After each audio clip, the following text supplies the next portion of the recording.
Hey, it's Baje Fletcher. You can check me out on missbaje.com, MISSBAJE. And today we're talking about how to save money. Rule number one, a portion of what you earn is yours to keep. We just have a bad habit of paying everybody else first, or landlord, the bill collectors, debt collectors, everybody else, and then whatever is left over we say, okay, we're gonna save. No, that's not how it should work. You should save money first. You should pay yourself first. I learned that in one of the best books ever, The Richest Man in Babylon. You really have to check it out. Two, you have to know what you're saving for. When you have a specific goal in mind, then chances of you hitting that goal soar tremendously. Maybe it's a house or a car per se, and then you have to link it to something that you're passionate about. You have to have a strong feeling linked to it. Maybe it's your dream home. Maybe you want to show your kids that anything is possible.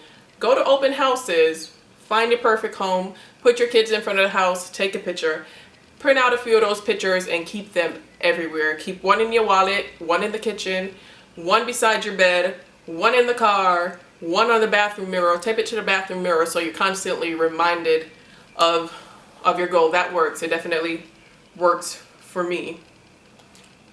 And if you're a visual person like me, something I started a while ago is just get a regular ragu or prego jar, put a slit in there and glue it on so you're not tempted to go in and start saving. Not pennies and dimes for this one. You can do that on your own, but you have to have a specific jar for a specific goal. So maybe it's your dream house or your dream kitchen, and you cut it out of a magazine, or you take a picture of it, you tape it on there, and then tape something on it that inspires you or motivates you. In my case, it's Oprah. And then you can write a little saying on it. So, I will pay myself first is what I wrote on mine a while back. And yeah, I put dollars, $20 bills, $100 bills and stuff like that. That's one little way that I save. I like to see the money that I save. And if you want to go through a traditional bank also, then there's a few different ways or a few different tricks you can use to save. One, I asked my bank to block my savings account from my online viewing. So when I go, I see my checking account balance, but I don't want to see my savings account balance also because I may be tempted to go in there. Another thing you can do is different banks have different programs. One of the credit unions I used to use, one program that they have is a 5K savings account. So you can save up to $5,000 in that account, and whatever designated amount you choose, maybe $10, $50, or even $20 a month, on a certain day each month, it'll automatically go into your checking account. Into your savings account from your checking. So that's a good way to save.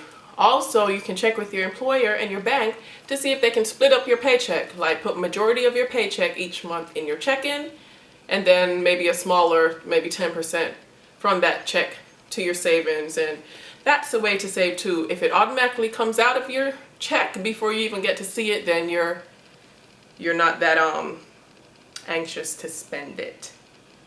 All right, you have to cut down on your expenses. Write down all your monthly expenses from rent, your electric bill, your gas bill, your cell phone bill, and you have to find ways to cut down. Maybe if you call your gas company, they can give you some ideas, in your light company. I remember one gas company I used to use, if I signed up for paperless billing, then they would deduct like $10 off my monthly bill. That's awesome. And one time when I called my electric company, they told me of ways, like little things where I can keep a thermostat on a certain degree in the house, and that will keep the bill low. They also told me like to plug out all the appliances, not your fridge, but like the microwaves, night lights, things like that. Even though they're not like in use, as long as they're plugged in, it kind of still sucks up energy. So call your service providers and see if there are ways you can cut back. Little thing as a cell phone bill. Okay, the iPhone. When most people are paying about $100 for an iPhone, you get it flashed to a different carrier, maybe Boost or Metro, the same iPhone, and now you just cut your bill in half, 50 bucks a month for the same phone. So there's a lot of ways you can save on money. You just have to write down all your expenses and start being creative. And saving, it's gonna require some sacrifice. It's not gonna come easy. You have to make a conscious decision that you're gonna save, and let your friends know so they're not tempted to always invite you out, or let them know you on a budget. It'll pay off in the long run. But it's gonna require some sacrifice. Maybe instead of going out to a movie, maybe you can call it a Netflix night.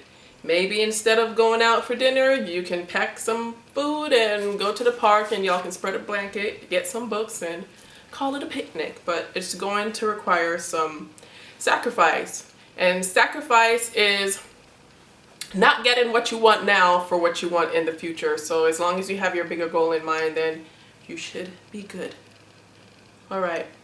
One thing, and it's like the most important thing, is you have to have a specific deadline and a specific goal in mind. Like if you're saving for a specific thing, you write down the amount that you're saving for, and perhaps this is a very ambitious goal, but just for example, say you want to make $1 million in 1 year.